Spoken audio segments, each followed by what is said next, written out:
Byron Love, dit Aphrodite, doit son surnom à son jeu si gracieux et élégant. Principalement milieu de terrain, il est le principal antagoniste de la saison 1 d'Inazuma Eleven et le capitaine de l'équipe Divine des Zeus entraîné par Red Arc en personne tout de même. Byron reste ni plus ni moins un personnage charismatique de la série. En effet, il a été revu dans plusieurs saisons, notamment la 1, la 2, ainsi qu'un passage dans la 3 avec l'équipe des Dragons de Feu. Il sera ensuite revu dans Inazuma Eleven Go, entré dans le collège Kirkwood. Il sera ensuite retravaillé, redesigné dans Inazuma Eleven Ares et Inazuma Eleven Orion. Mais son niveau de jeu, lui, restera authentique et pareil que celui du grand Byron qu'on connaît.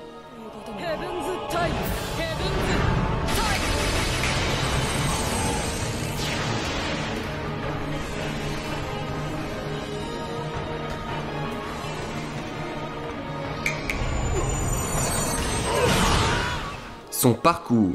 Alors Byron, c'est quoi? Dans la saison 1, c'est tout de même une finale du football frontière, où ils écraseront notamment la Royal Academy 10-0 en 8ème de finale avec le Collège Zeus. Alors oui, dans le film contre les Ogres, ils perdent 36-0 en demi-finale, mais on va pas compter le film évidemment parce que c'est dans un monde parallèle, je rappelle. Il sera ensuite revu dans la saison 2 pour voir l'équipe de la Diamond Dust, donc une équipe de division suprême de l'Académie Alius. Par la suite, dans cette même saison, il participera au match contre KO, une équipe ultime où il se blessera pour protéger ses coéquipiers. C'est beau, c'est beau. Il réapparaîtra du coup dans la saison 3 en finale des qualifications océano-asiatiques aux côtés de Torch, donc Claude Beacons en français, Gazelle ou Fox comme vous préférez. Et bien sûr dans Inazuma Eleven Go, il deviendra le coach de l'équipe Kirkwood, donc là ça n'a pas été très fameux pour lui. Je ne sais plus exactement quand est-ce qu'il s'est fait éliminer, mais ça n'a pas été très fameux.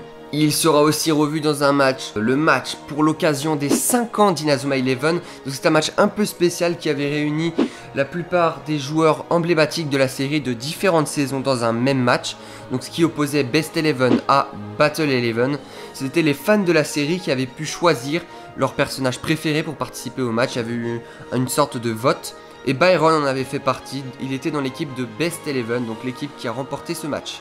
Il sera maintenant revu dans Ares et Orion, donc comme on le sait tous, avec ses techniques toujours emblématiques, il sera encore hyper fort, hyper badass, hyper cheaté. Et franchement c'est un plaisir de continuer à le voir jouer, ça fait partie d'un de mes joueurs préférés. Tu le crois vraiment? C'est ce qu'on va voir!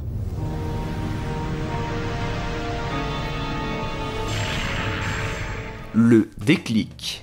Alors Byron, ce qu'il faut savoir, c'est que dans la saison 1, il n'avait pas du tout la même personnalité qu'aujourd'hui. Qu'il était trop sûr de lui, et vantard, quand il était encore sous les ordres de Red Arc à cette époque, bah ce n'était vraiment pas le même Byron qu'on connaît actuellement. Il se qualifiait même de dieu, juste pour vous dire l'ego du mec. Par la suite, une fois qu'il aura perdu le football frontière, il aura appris que l'amitié est plus importante que le pouvoir. Vous pouvez notamment retrouver le passage où Byron commence à changer. C'est dans Inazuma Eleven Ares Outer Code 4, donc sur la chaîne de Yura en Vostéfer.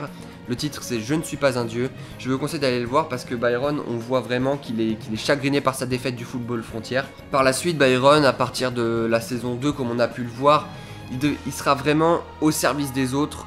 Il sera là pour aider son équipe et il prendra en compte vraiment que l'amitié c'est plus important que le pouvoir. Un peu comme Arion Sherwin malheureusement. Et il reviendra notamment bien plus fort contre la Diamond 2, ce qui permettra au Raymond d'arracher le match nul.